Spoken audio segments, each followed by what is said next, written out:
Welcome back to another episode of You See She. And today I have a very special guest. I have Miss Nicole Thomas with me.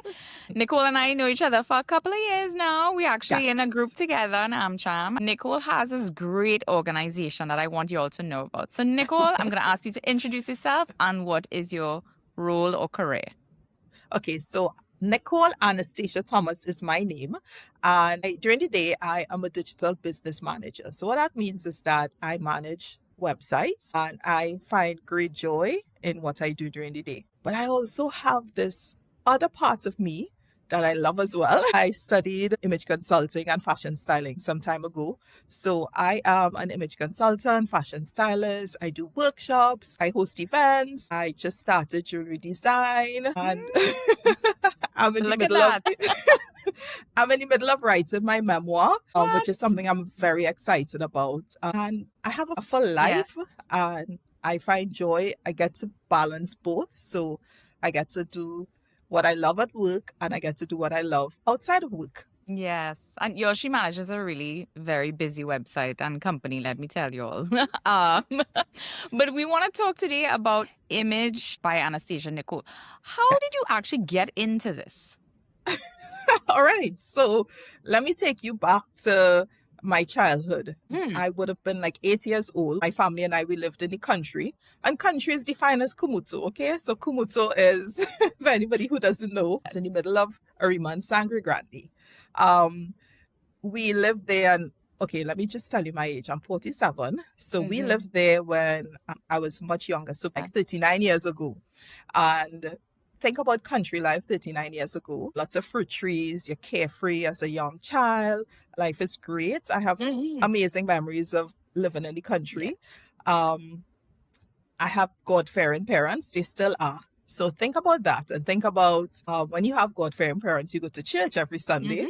And of course, the acceptable church clothes would have been a frilly top, a frilly skirt, a frilly socks.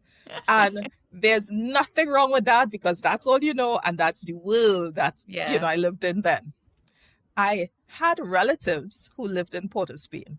Always loved when they come to visit for holidays. I'm so excited. I got dressed in my frilly top, frilly skirt, frilly socks because we're going out. We're going out, right? Yeah. And then I looked at them and saw that they were in sandals, jeans, and t-shirts. That blew my mind. I was like, in that moment, I felt ugly.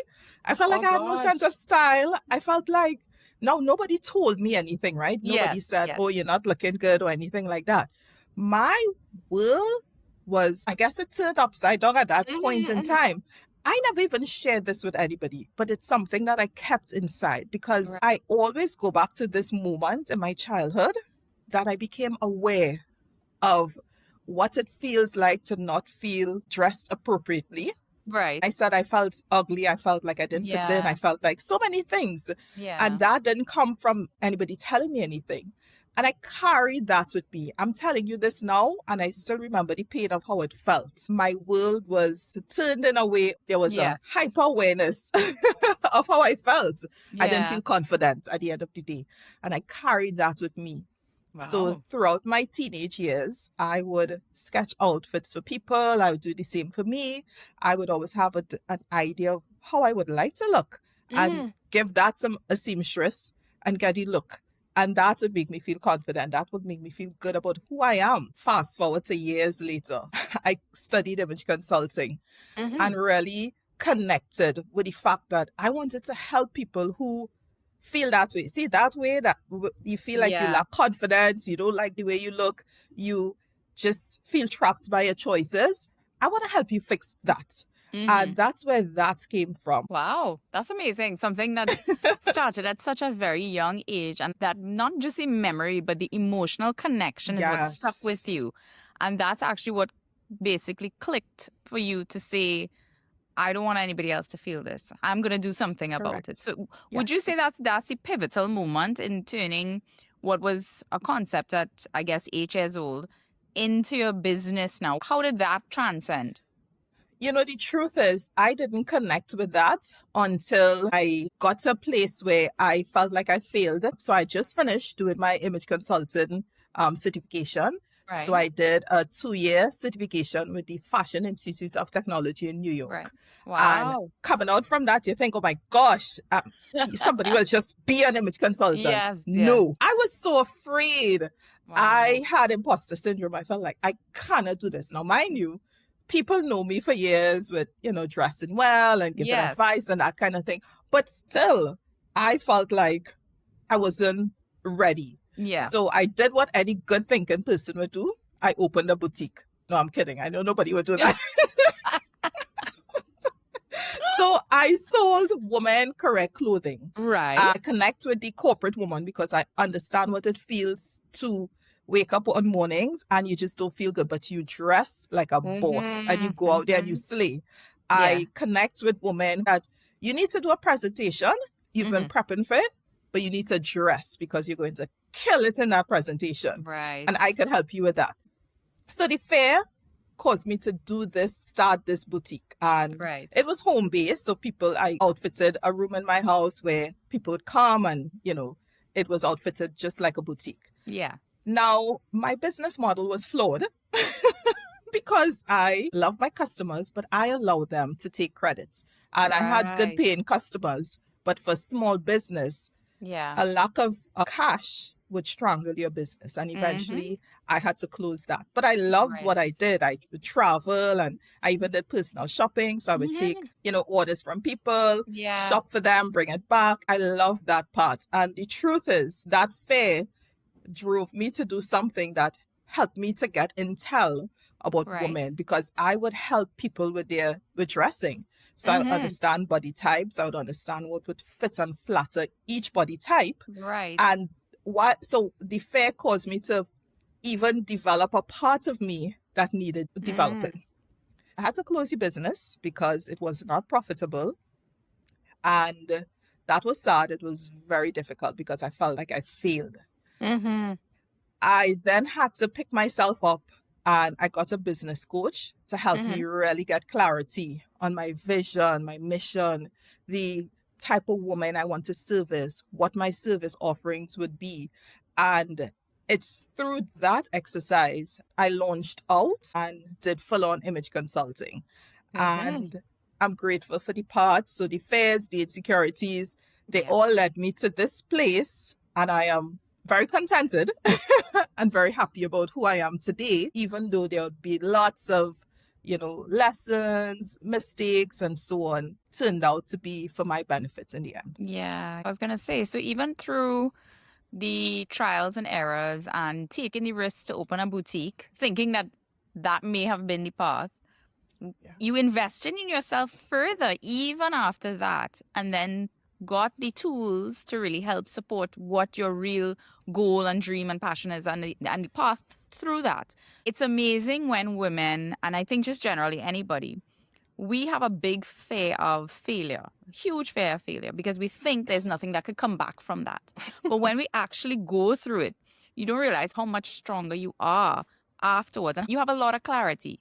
And you realize that, okay, that was not for me, but it gave me the stepping stones or the tools to get to this point. Yeah? Yes. Yeah. I think most importantly, sometimes sitting in the emotion of, okay, so I failed. I didn't really get it here. What can I learn from this? And, what would the future look like? Because we are the ones who get to determine what our future, of course, with God, right? Yes. What our future would look like. But I think sitting in it in a healthy way, not in a way that it's only doom and despair, but in a way that could acknowledge this is what happened. Yeah. But you know what? This is where I want to go. And I'm going to use these as a lesson to just really move forward. Yeah. So Nicole, tell me, in your role as an image consultant now, what exactly do you help women do? So just go through step by step. Sure. So an image consultation consists of 3 parts. It's a facial analysis, which would inform your glasses, your sunglasses, the type of hairstyle, your necklace, neckline. It will inform the way you do your makeup. So do you do arch or do you do straight eyebrows? Everything about makeup, the type of earrings. So it's really understanding your face. So your face shape will dictate all these things. Then the second part, a body analysis. So firstly, we look at what's your body type. Right. Based on your body type, we're able to help you with what is your best tops, trousers, dresses, swimwear, suits. Okay. That would fit and flatter your body. And then lastly, we look at a color consultation. So you learn your color palette, and that's the seasonal color palette. So Right. those three things would help you to know what to shop for when you are shopping. Yes. Yes. So it helps you to really cut down on buyer's remorse, or even if it's moving from looking nice to looking amazing every time you step Right. out. Yes. When you know your colors and you wear Yes. something that's your color and people go, oh my gosh, that looks so good on you. You want that every day. Yes. But why Yeah, would you of want to course. go back to a color that isn't your color? No. Because you're wearing. Exactly. So That's it's true. I help move people from looking nice Yes. to looking amazing Amazing. and giving them that confidence to make them feel like every day they could take on the world. Yeah. And even if they're not feeling to take on the world, they're dressing like they're feeling to take on They the take world. over. and they're looking damn good doing it. Yeah, exactly. Well, I was going to say, yeah, you have that. It's an emotional connection at the end of the day, but it's all based in confidence. So dressing the Yes. part, feeling the part. And as we know, we hear it a lot.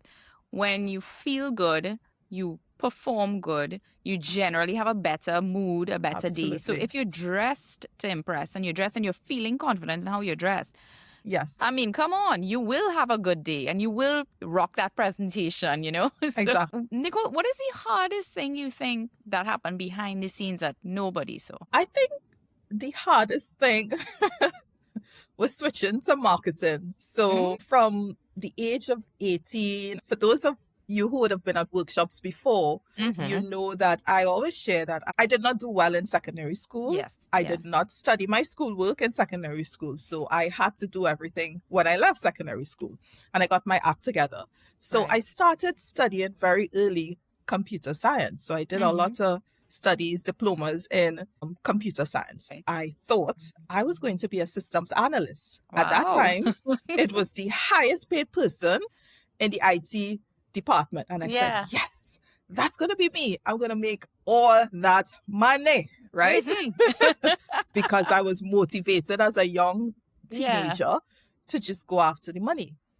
Then I started a degree and I was failing. So I failed the first year, the core courses. I had to do it the second year. Right. I failed again the second year. And if I'd gone back the third year and failed, I would have gotten kicked out of the program. Right. So I made a decision and I had a meltdown, made a decision that I am going to have to change from that.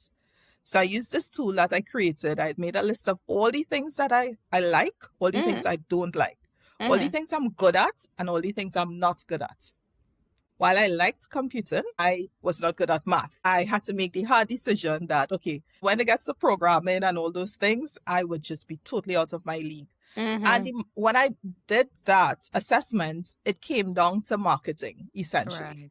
And I did my marketing degree and I enjoyed every waking moment of it and did not fail a course. So I think if you'd asked me in my early 20s what I would have been, no way I thought I would have been where I am. Right. But it's through that failure, I chose something else. And then later on in life, I did a specialization in social media management. Yeah. And then it clicked, it connected. Right. Because I was like, back then, there was nothing like social media or anything like that. And I thought this was the part of technology that I was longing to get into and that I totally love. Yeah. What I do for work sits at the intersection of everything I've studied in my life, in my corporate life, and all the different jobs that I've had. So I get to enjoy it because I see that I have transferable skills from the different things that I thought was failures and jobs that I hated. They all come into being here. Yeah. I'm like, okay, this is awesome. I love this. I think you asked about the hardest thing. I think when I had to switch careers, again, I felt like a complete failure having failed 2 years in a row. But when I look back, I say, okay, And I'm Yes. so excited that it turned out this way. I'm now going to say, so every experience along the way, good, bad, failures, whatever it is, just helped you and basically Yes. brought you up to where you are today. And Yes. it's something that I also hold with me. As you were saying about the failures and stuff, I remember in my marketing degree, some of the courses, I was like, oh my God, I hate this. I am not doing that well. And I have a marketing brain. Like, how could I not? And then looking back, I realized that one, it could have been the time that I was studying, the Yes. maturity level. A bunch of different things would have played Oh, into yeah. it, right? The focus may not have been there in one or two of those courses. And then they had some courses that I really excelled in. And I was like, oh my God, this is fantastic. And you really have to like figure out yourself in terms of the tools and the support and the Yeah. knowledge by learning. And Yeah. really, it does come later on in life because a lot of the things that I hated back then, I'm so Correct. good at now. So, in your career as the image consultant, how do you think your Caribbean roots influenced you in sculpting this consultancy within Trinidad and Tobago? Well, you talk about the Caribbean context. I think as Caribbean women, we are vibrant. We love colors. We have a personality. They talk Yeah. about just how we are so nice and we are memorable to people. And our food and the way we experience food, it's kind of like it's mobile. Like it doesn't have to be at this place and this time. We bring in Yeah. the food wherever the line is.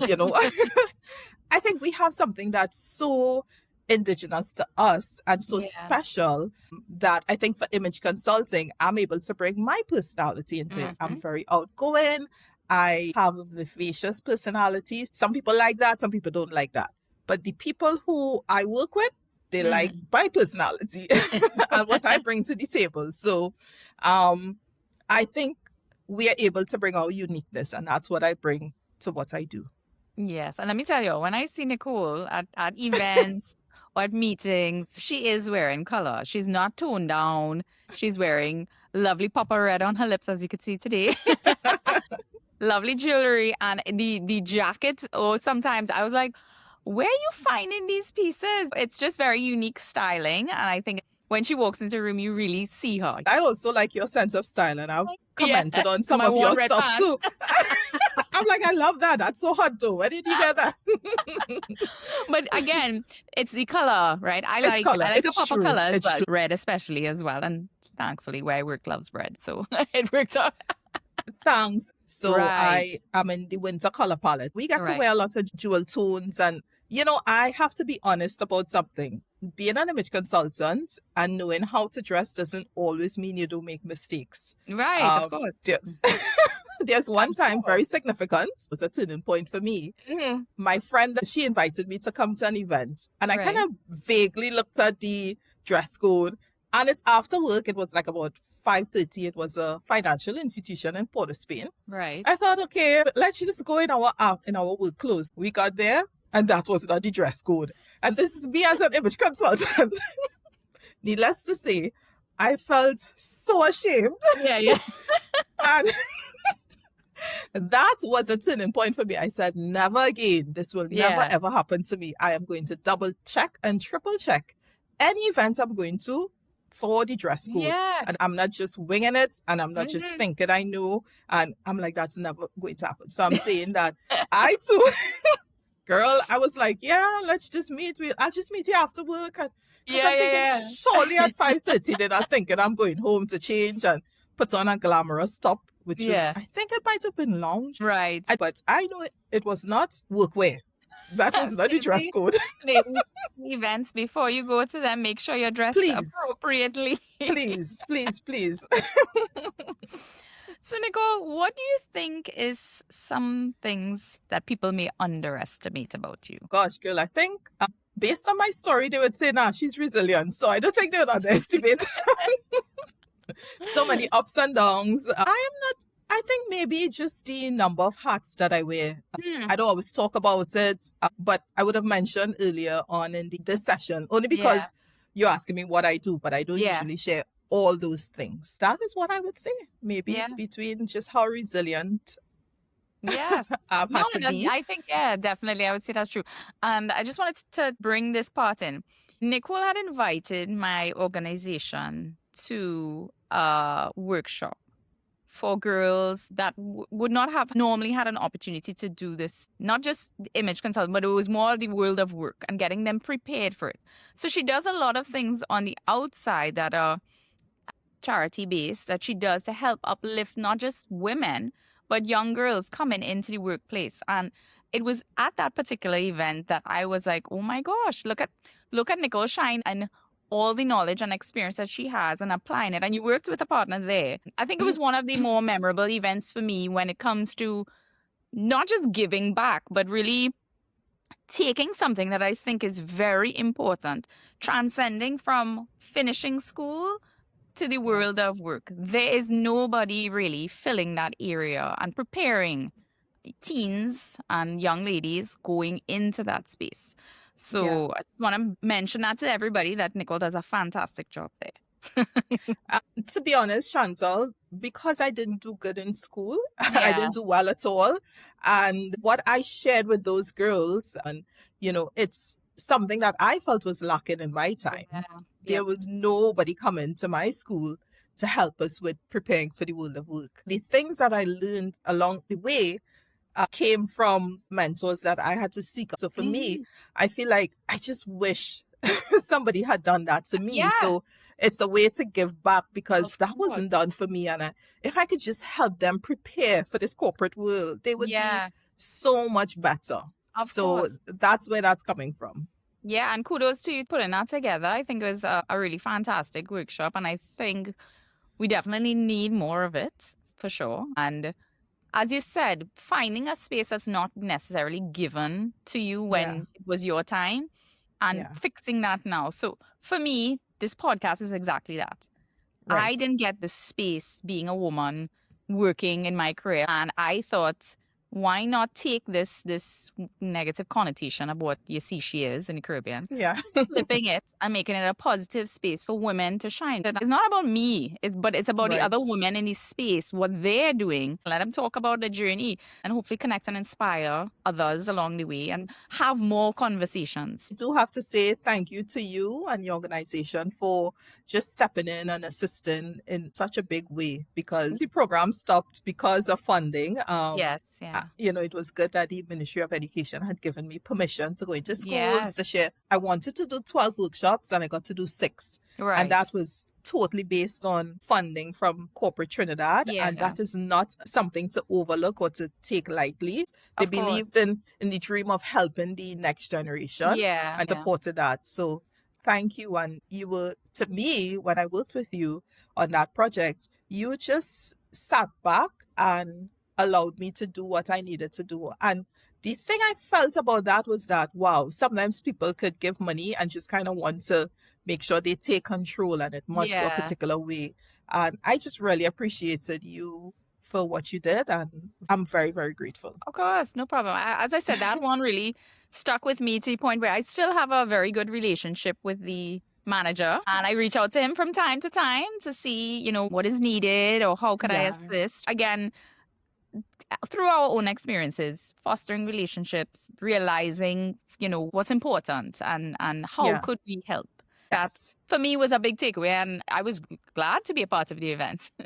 You know what? I would love to do more of that work where I get to really help those kids who are left behind. And I'm speaking particularly about these kids in the government schools because I went to government school, so I know that a lot of resources in terms of people wanting to build up government schools don't really come. I remember some time ago, there were 2 girls fighting and they fell into a drain and it was just, the water was like nasty. And I remember just so many comments condemning them. And I thought very easily that could have been me. That was me back in my school time. And it's very easy for people to write off kids like that. But they don't understand where people are coming from, the environment that could help to foster that type of behavior. And sometimes somebody on the outside stepping in to help or guide that young person might see them turn their life around the way I got help to turn my life around, Yeah, definitely. I agree with you. And all it takes is a conversation to start really and truly. Exactly. Right. And it's care. Yes, it's care.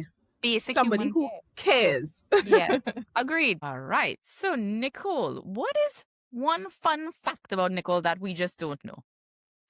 Okay, so one fun fact about me is that I love to pig out and eat. I just love food. I love that messy eating, but that's at home.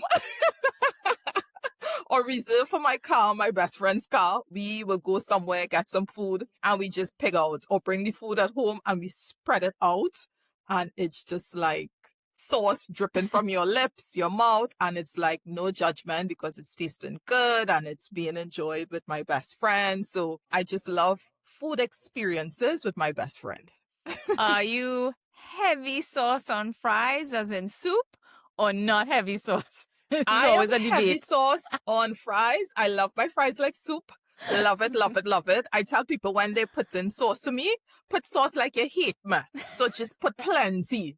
You're like, you just hate this person. And I'm like, that's how it's too much. And you just know it's going to be too soggy.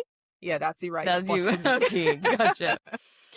And what is one thing that you think Caribbean women should stop apologizing for? I think we need to stop apologizing for our strengths. I think a lot of times I see amazing women just try to play small. They are cranking it out at home. They are running their homes. They have their kids in order.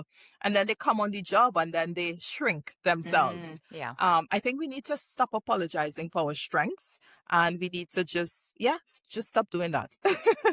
Great. What is one piece of advice that you wish you had gotten in your 20s? I wish I had gotten the notion that this world is going to try to take everything from you. There'll be times you'll be knocked down, but you will get back up and life gets easier the faster you learn the lessons. I think Good. I wish I had that in my 20s. Yes, good piece of advice. And what energizes Nicole? It could be a song, a book, a mantra. What energizes you daily? So the first thing is having a great morning routine. So my ideal day would start at 4 a.m. I get up, I do some movement. So that would be working out. I spend time in journaling, in my Bible, praying. So that type of meditation, also getting a good smoothie, which is my breakfast of choice. And that's after having 8 hours sleep. So I'm an 8 hour sleeper. I need that. If I don't get that 8 hours sleep, well then, I'm a mess. And my morning routine is what primes me for the day. Yeah. And then when I get home, I want to hear some shadi or maybe some dancehall. Love dancehall. Love music. dancehall. So, yeah, Nice. love it. What's your go-to dancehall song? So it depends. I love popcorn. I love Buju, Movado. It all depends. A little Cartel now and again, but I didn't grow up on him. Okay. Yeah. And well, we're in the part of the podcast with You See She. See She is meant to be positive connotation and not a negative one, as we tend to use in the Caribbean. Yes. So when I say Nicole, You See She, what do you want to be known for? You see, she's going to leave her mark on this world. She's going to do incredible things, and she's going to leave a lasting legacy. Nice. Love it. And what does taking your seat at the table mean to you? I love that. I think taking your seat at the table, let me push it a little further. I would say sometimes there may not be a seat at the table for you. And sometimes you have to create your own table. Yeah. And I see that as something that I do. I may not be invited, but I will find my own room, put my own table, and gather the people around me that I want. Nice. I like it. Yes. What is one thing that you would like to leave with the audience as a closing bit of advice? In closing, I would say in life, hard work doesn't necessarily make you rich, but it will make you very proud of the path that you've walked. So hard work pays off. I would say you have to put in image consulting. Yes. So I have to put in some image consulting here. So I definitely tell people to be cognizant of the way you present yourself. Because even though you may have an amazing personality, you might be a really nice person, people don't get to see your inner beauty when you walk in the room. Your persona walks in, and you want that persona to have a credible representation of who you are. So always dress for success. Always dress to make sure that you make yourself proud. Or when you're spoken about, people would always say that person is always impeccably dressed. Nice. Yes. Yeah. So, Nicole, recently I was happy to see that you were a panelist on the Sip and Speak event, and that was really Yes. great. And I love the conversation that you all had and the topic that you spoke on. Do you want to highlight anything for our audience here? So I think what was very interesting is that one of the questions that came forward was, and it was memorable to me, is the question was asked about somebody who would have been wealthy but and retired, and that person didn't really give much thought to the way they looked, to the point that someone even referred to them as a vagrant.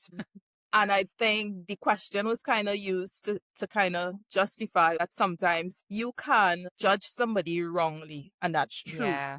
And True. what I brought it back to is the fact that that person isn't somebody who, yes, is focused on their image and so on. However, that's not everybody.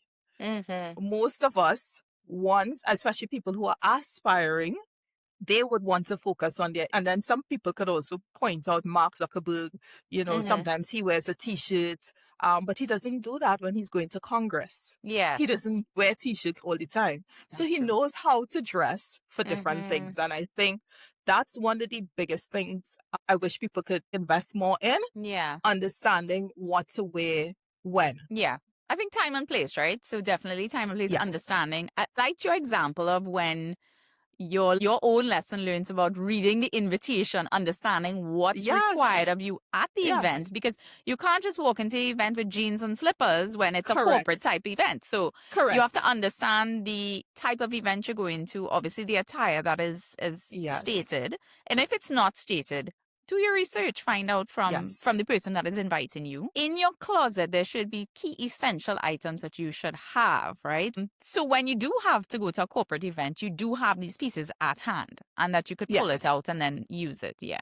Yes. I do want to acknowledge that sometimes when you're not coming up, don't have a plethora of things to choose from, right? That there may be some people who do not have. And they may need to, and sometimes even with that, it could still put them at a disadvantage. But I'm talking about those who know better should do better. Yeah. Yeah, totally. So just to make sure when it hits the internet, people are not like, oh my gosh, but you can't say that, blah, blah, blah. We are speaking. We know. We're speaking to those who know better, can do better, and they should do better. Yeah. Gotcha. And Nicole, where can persons find you to get more information on your image consulting as well as the pieces on your Amazon shop? I would say check me on LinkedIn. So it's Nicole Thomas or Image by Anastasia Nicole. And on Instagram, you can hit me up. Look for me under Image by Anastasia Nicole. Great. And your Amazon storefront, I'll put the link as well for the audience so that they could go in and see the style collection that you have, which I think is really lovely. So people go and check out her storefront on Amazon. She has really well curated items that make an outfit from top to bottom for business class ladies who are looking to elevate themselves in the boardroom. Yeah. So do what Chantal said.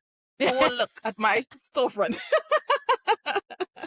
Oh, God. Nicole, thank you so much for being a guest on Yuh See She. I think this was a fabulous conversation. Thank you. I am happy to see us out and about now at events more often. So thank you so much, Nicole, for being here today. And every Monday, we launch new episodes. So check us out, like and share. And of course, look at our YouTube channel for the full episode of Nicole's episode today. Thank you. Bye, everyone. Bye.